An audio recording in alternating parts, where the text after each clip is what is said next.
It's a pleasure to be here with you all. And I'm going to let Heesoo do most of the talking, and I'll just ask questions along the way. But many of you I know are familiar with Heesoo's work, and hopefully you've had a chance to explore the gallery here and the altar downstairs. But maybe we back up a little bit, and Heesoo, you can tell us like how you arrived at this practice and what Leymusoom is. Hi, thank you so much for coming. So I'm Heesoo Kwon, and most of my works are about Leymusoom. It's autobiographical feminist religion, and I named it after Korean term 무성별. It means agender. So by creating artworks related to Leymusoom, I'm transforming and converting my life from patriarchal life to feminist life. So it's my religious practice. And I started to frame patriarchy and misogyny as some kind of religion, because what I learned from my family and the community in Korea was like, they were talking to me like, oh, like you should obey your father. Like it was like biological father, but also the godfather, yeah, in Catholic.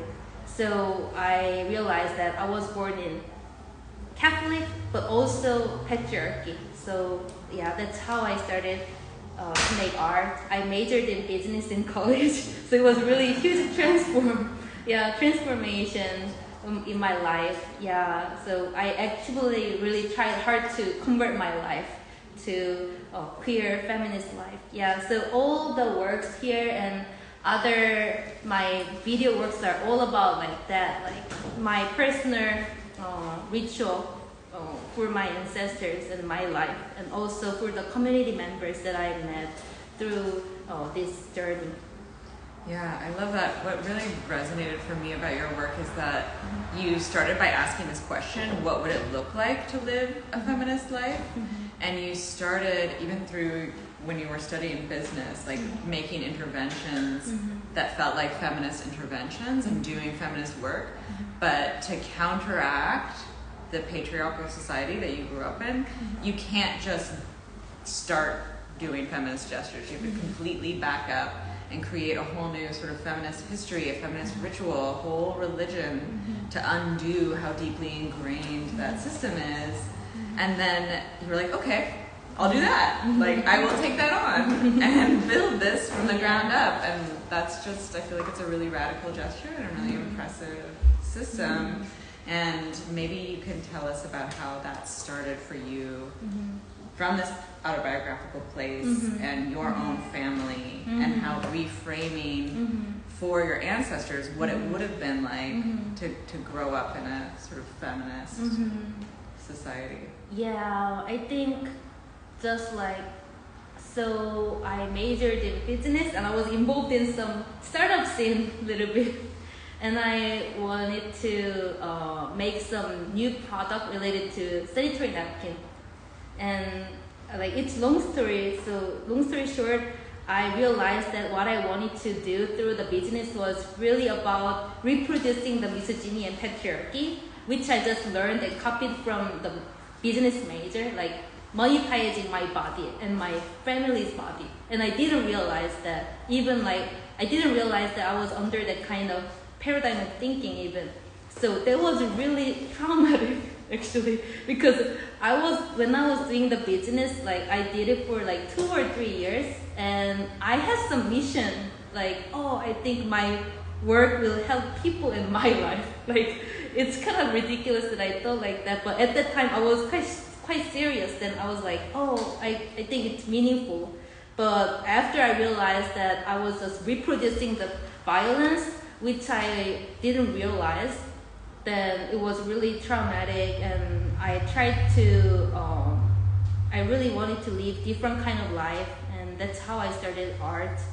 And I really needed some community, because in Korea, the whole like community and art scene was, at that time, it was very closed. So I really tried my best to outreach and like meet people, but it was very close connection, and like they were saying like, oh, like you can't do this residency because you don't have art degree. Like I got the kind of phone call from some museum too, so I was like, oh, I don't think I have some future here. I don't want to go undergrad again, you know. So I was like, oh, maybe like, and also my work is about like and my early works were about feminism, because it was huge realization to recognize what kind of society I was involved in. So it was all about my body and like my ancestors' body and my woman's body.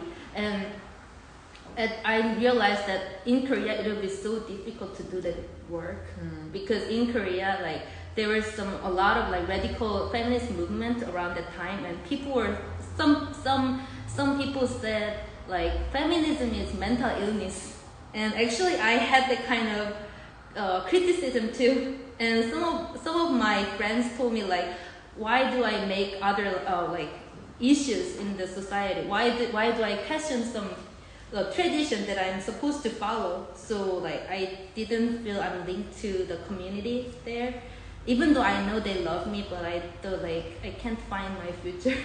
So that's how I came to the US, and I applied for grad school and came to UC Berkeley for my MFA. And around that, like having some distance from my family and my friends in Korea really helped me to realize my whole life, because at that time I could understand what kind of life I was living. Like everyone was like kind of like pushed me to just kind of close my mouth and just like do whatever I'm supposed to do and like just live your life, like us kind of like message.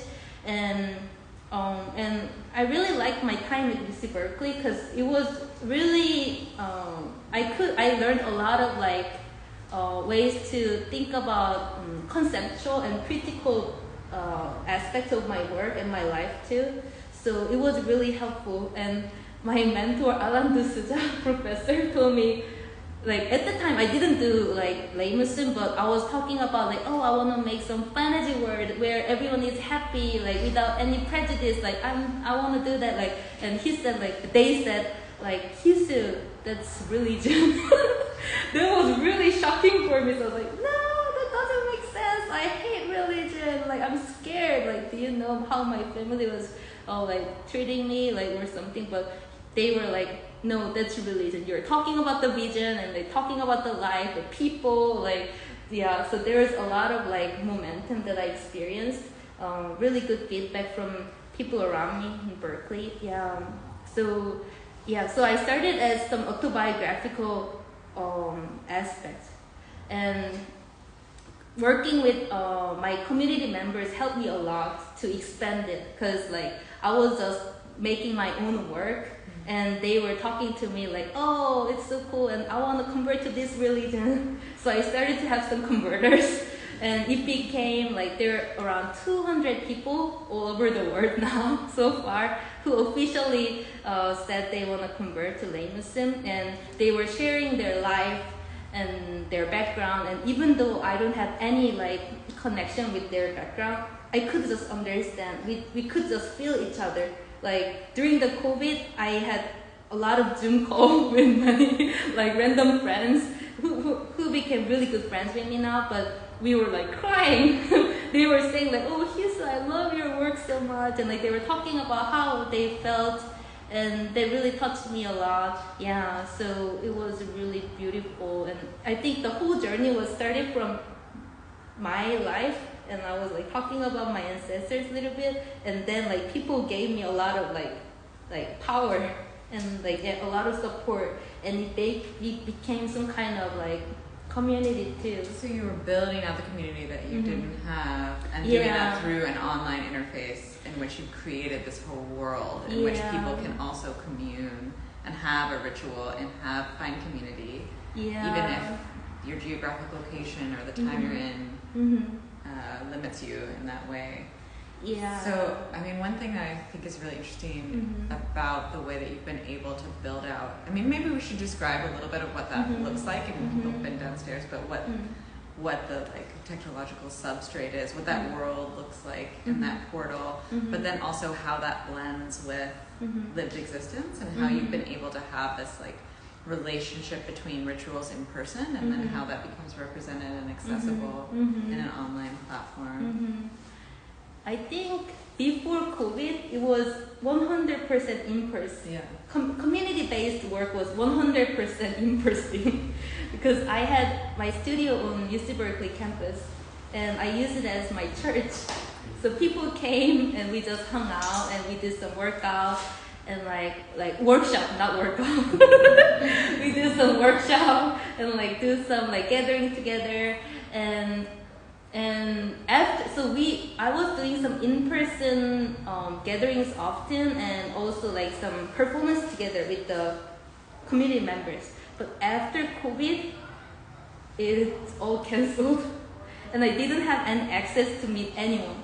So all my plans got canceled, but it was really kind of lucky in some point. I was quite frustrated because everything was canceled or like delayed, but because of the limit of the access in physical space, I could meet so many more people virtually, which I didn't mean to, like didn't expect. And it eventually helped me to connect my personal work related to my ancestors, because at that time still I was making 3D models for my ancestors, but I believe that in person is better for the community thing. But eventually it got connected because like I really wanted to develop my work under that circumstance, and I wanted to share my work and wanted to communicate with people and reflect that to my work. So the 2 years during COVID was really like I just focused on digital work.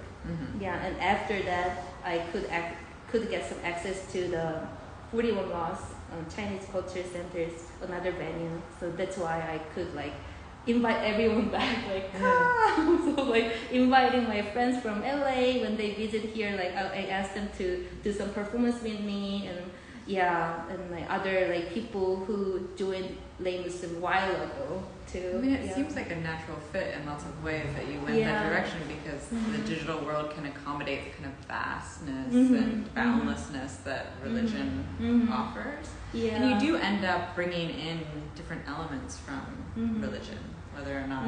Maybe you could tell us a little bit about like how Korean shamanism factors in it, since we're in Mago here. Yeah. Maybe you can tell everybody a little bit about who that figure is. So my early works about Leymusoom was talking a lot about Catholicism, because my family was really sincere Catholic. It was just my upbringing. I don't have any like specific like, I don't know, like I'm not like interested in talking about religion, but I was interested in the power and impact of the concept of religion.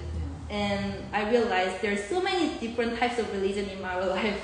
For some people, art is their religion, and some people like they're like idol singers are their religion, you know. But for me, I realized patriarchy was my religion and my family's religion, and they really forced me to follow. And just like framing that was really important. And then I think I started to research more about like other religious aspects that I experienced in my life. And my mom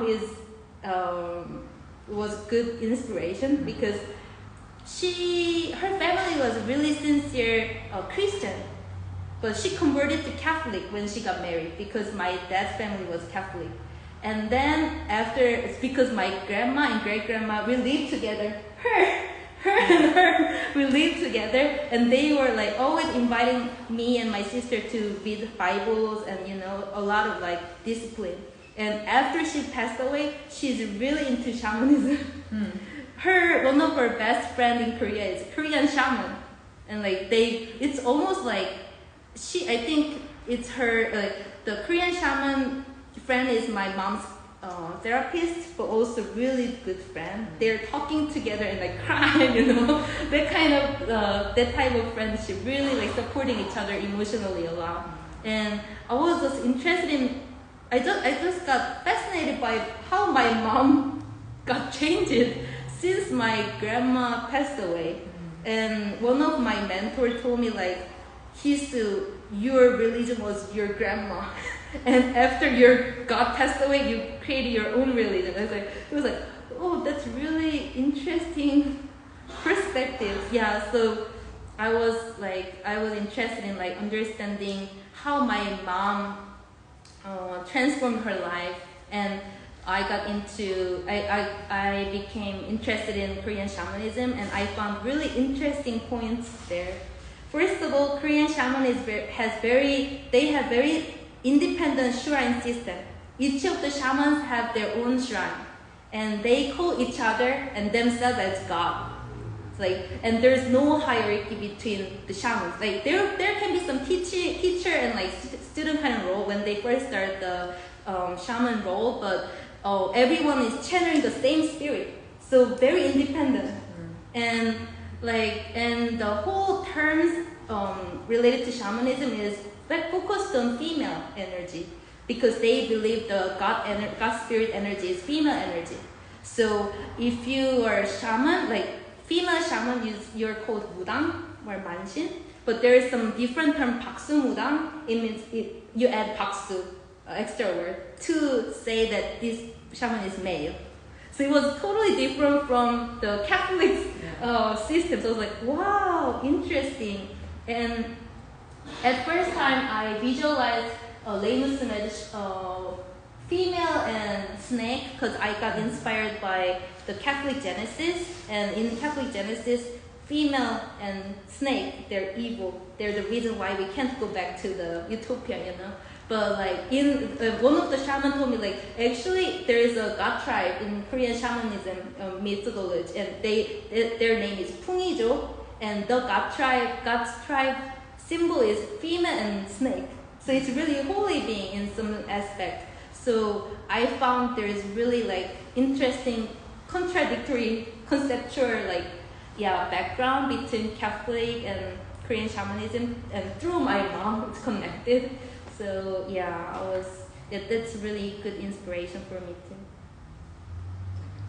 I mean, and we can see in this figure, the female figure, that you're really dealing with this dualities between monstrosity and beauty, and reframing those terms. Yeah. And the key figure, Mago, is played by your mother. Yeah, Mago, So that is I first learned about Mago when I was in college. It was around the time when I wanted to educate myself after I realized I was reproducing the violence. And I took some class, Korean women's history, and I learned about the myth. And it was so shocking because I never heard about it before. I saw some illustration about the goddess, but it was described as monster. It was really spooky and weird. But I could learn that Mago myth was really holy and respected in the past.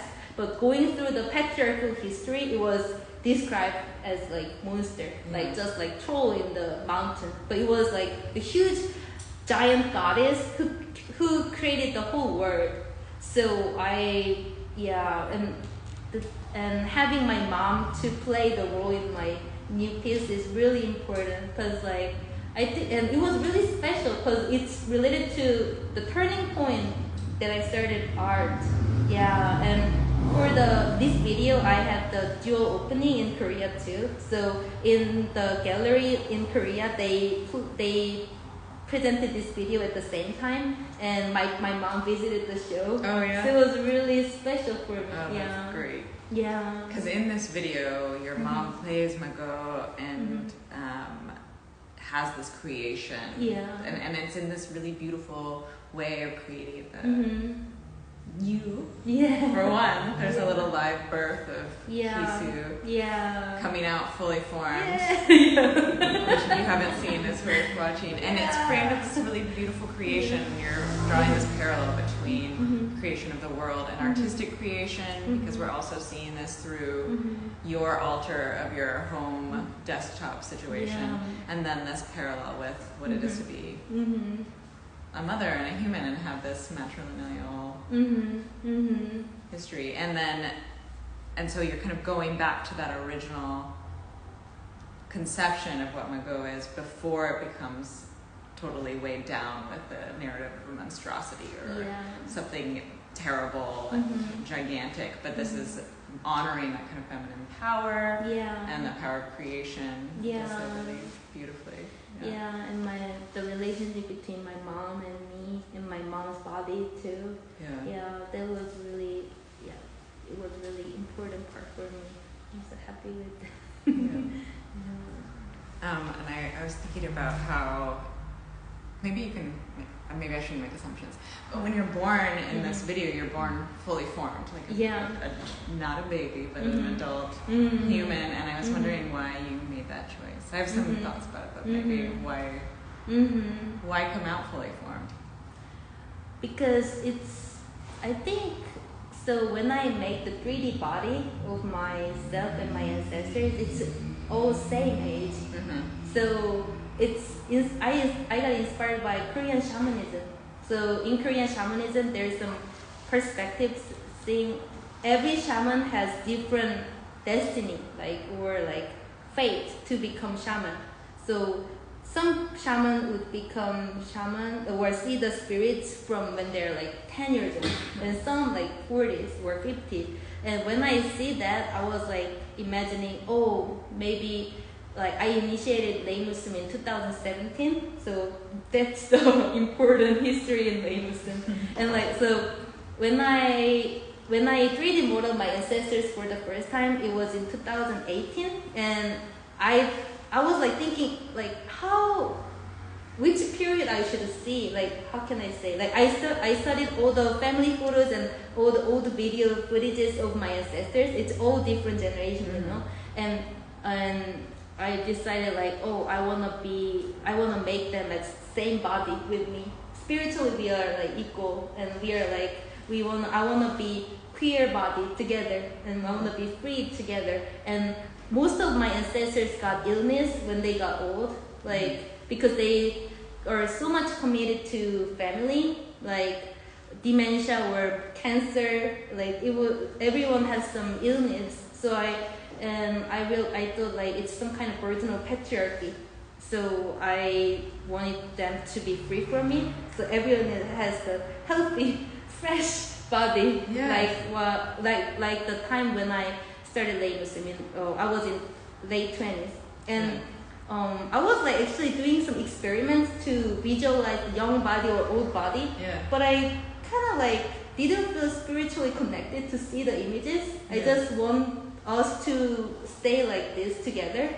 I might update myself when I get old, but maybe, but I just think that's, and the video downstairs, it's all about my life now. And the 3D environment of the video is my home studio. So I 3D scanned my home studio and my altar, the desk that I work on computer. So I wanted to just show up there, I'm not baby now. So it's about reflecting my current ritual and the spiritual interaction that I'm having with my ancestors. So I think I I wanted to just be appeared like this. And it gives you this equality and this chance to commune with them in a way that you might not have. It undoes any kind of those divisions of power. And then also, just thinking about what it means to be a woman's body, and you're in this space, in a virtual space where you're freed from the mores of gender and class, and towards this kind of liberation where everyone comes on equal footing in terms of power. And I like the idea that that's something that you're born fully formed. And you don't have that progression of age to learn how it is to be a woman in society, but rather you're framed in this way outside of that. And I think for me, it's really about my spiritual interaction with the ancestors while I'm making the work. So I just and it's about my current life. It's autobiographical, and it's not about old mythologies or some fake myth. It's just about my life. So I think I'm just really interested in just putting my life in my work, and I think that's what I want.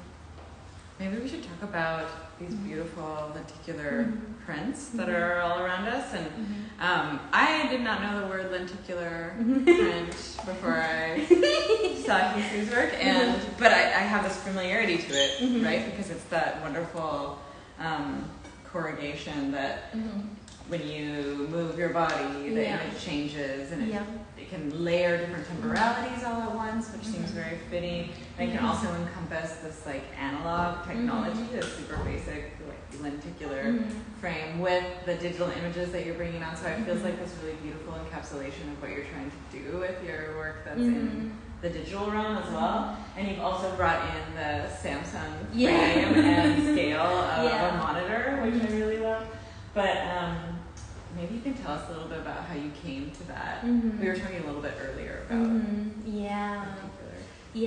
So I was so much interested in how to make some physical object works, because during COVID I was very focused on the whole practice was so much focused on like game or like online website or videos. And I really enjoyed the unlimited like expanding world in the digital space, but I also really value the physical works, and I really think it's the physical interaction between the audience and my work is very important. And so I tried like 3D printing and everything. and I got inspired. I got some really good comment from a friend in Canada, Winnipeg, Luther. Thank you so much, because he was saying like, so I was supposed to have. I had a solo show in Winnipeg, Canada earlier this year, and because of COVID, I couldn't go in person. And we were talking about how we can print the images. Usually I had like the collages with my 3D avatars there and I printed it as like paper usually. But Luther gave me great ideas about like, Heesoo lenticular print would be really good for it. So that was my first time to actually make it. So these pieces are the first, and the light boxes behind are the pieces that I made for the solution in Winnipeg, and I really liked it. And there's so many layers that I really appreciate. Like when I made this piece, I was thinking about like making some religious monuments for Leymusoom, and I wanted to make some. I thought light box makes sense for that because it has light inside and illuminating, and also it relates to your computer. Yeah, computer screen monitor. My porter. So having the big scale lenticular light box really, I feel really satisfied with it. I feel like this is also referring the work process of Leymusoom too, because like under the umbrella of Leymusoom, I'm channeling so many like different layers of my life and my ancestors' life. So I really like all the layers, and I'm really enjoying people seeing like this. I know, I like how you make us do this little dance in front of all the work. So and these are some images that I worked with, old family photos from my family. This is my great-grandma's 60th birthday ritual, and that's my my grandparents' wedding. So I think the different layers of lenticular prints and like giving some animated like aspect to the object was really inspiring, and I tried to like do some interesting experiments, and these are the most recent ones. Yeah, and this one here has text on top of it, and you've also maybe we can talk about your relationship to text, because you've also done sort of rituals around tattooing and how text relates to the body, and here it's overlaid. What does this text say? So the texts are from my mom's letter to me. So the 3 lenticular prints are related to Mago Leymusoom, the video underneath, and the 3 lenticular prints are named as Mago Leymusoom too. And when I was working on the video, I was like going through the letters and the packages my mom sent. And whenever she sends some package to me, like she always writes some letter. When you were at Berkeley? Yeah. So it's all, the letters are all like from Korea to the US.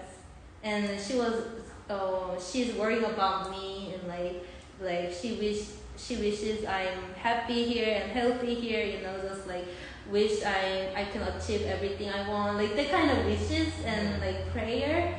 So I really appreciate it, and those images are me, like I try to visualize my work process. And this is what I'm imagining about like my circumstance when I'm working.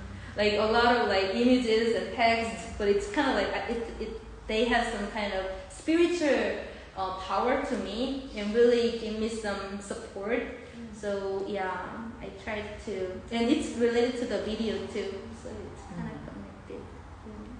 Do you want to talk a little bit more about the video? Oh yeah, so the video is about, I talked about it earlier, but it's about Mago myth, and I'm reimagining and reclaiming the Korean giant goddess myth, the creator, which was degraded through the patriarchal history. And the video is not the full version actually. Yeah. So I got invited to the sister city in SF and Seoul, and the full version will be premiered at SFAC in this December. Oh, great. Yeah. So I think this video is like 60%, 50% done, and the whole video will be about like connecting the gesture of giving birth of my mom to me in my current house, in my shrine where I make my Leymusoom work, and it'll be connected to me working on Leymusoom project through the monitor. So she's giving me birth and giving birth to my universe, the world, and at the same time I'm building my universe too. So it's kind of like connected together, and I'm reclaiming and trying to highlight the Mago myth through this gesture. And simultaneously, you're building this whole metaverse online that we can all visit. Yeah. So there will be some kind of website too available. Yeah, and I think I would love to bring the altar to SFAC later too. It's my altar, like workstation. Yeah. Have you recreated it though at home? How are you continuing to work? Oh, I have like all of your objects. I have L-shaped desk, so I brought one part, and I didn't bring my desktop. I just brought the monitors, but I brought all the stuffs on my desk. What's your desk look like at home now then? It's really tiny. I just use TV. I borrowed it from Kwon. Yeah. So yeah, and it's been really busy since this opening. So actually, I don't work too much right now. Yeah, I think I can just stay like this till end of this month. Yeah. I asked you this earlier, but what you would do with your work if you had no constraints, like no financial constraints, no constraints on your own time or the space, and what you would like to see happen.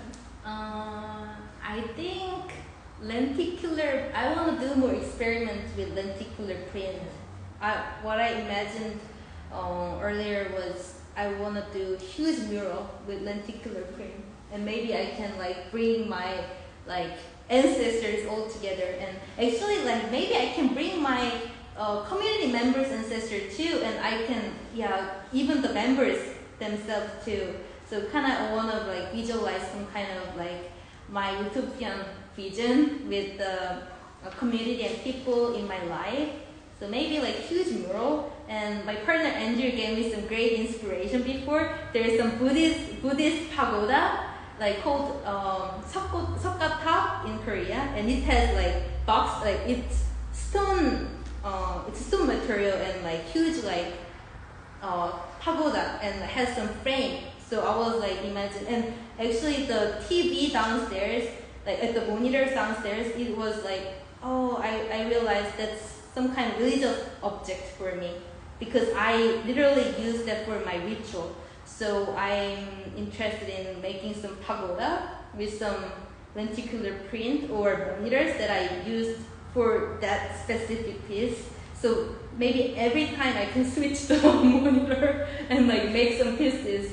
Yeah, so that was another one I was imagining. And I was working on building some online portal for everyone. Because during COVID, I really wanted to connect everyone, but the channel was not good. And I made my own 3D interactive website for my altar and shrine, but I also wanted to help other people to make their own versions of the digital shrine, Leymusoom digital shrine. So maybe like if I can have enough funding, I can hire some programmer who can run the 3D portal website. Yeah, so that'd be really fun.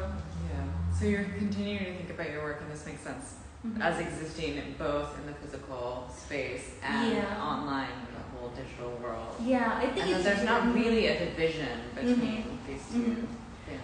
I think that's really, I think that's true. And and I think my life is half and half too. Like I'm spending my half of the day for online to make Leymusoom thing and like virtually, like spiritually interact with my ancestors and my family in Korea, but also I work a lot with my friends and people here.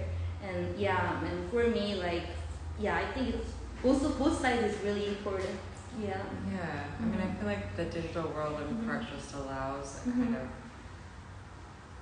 I mean, the term cyberfeminism's been around since the mid-90s, but there's something that like your work really pushes in that direction that wouldn't be, that in this world where you can make bodies this way and reframe who makes bodies, how we think about bodies, how we talk about bodies, and what their role is seems really critical. And then how you think that, because you did have rituals in person that then translated into the virtual world, and then you kind of allow people to take on an avatar in your space that relates to their body.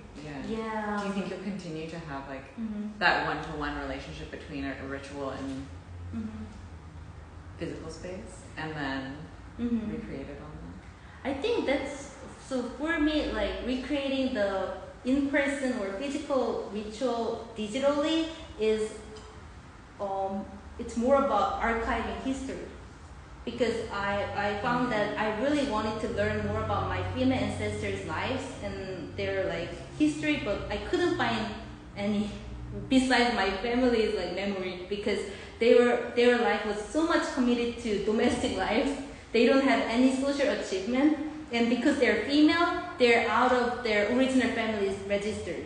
And because they're female, they're not like super involved in the new family, you know, like married family. So I couldn't get a lot of records about them. So for me, making Leymusoom work is also reproducing and recreating my more materials or more records about my ancestors and wanna like archive it. So that's why actually I'm interested in NFT or blockchain too, because of the conceptual connection. Yeah. I wish my ancestors' history and the memories and what I'm doing for them to be recorded and appreciated to other people's too. Yeah, so the ultimate use of NFTs as towards a feminist project. Yes, let's take over. Yes. Blockchain technology actually about recording and preserving a feminist lineage seems pretty great. Yeah, that's my dream. For the not a small project. Yeah, it's a big project. Yeah. I wish I could do it soon. Yeah, that would be my dream. And using it as like a model for that way of for making archives and histories for other examples. Yeah. For other people, for people within your religion, but also just making sure that that's something that is accessible.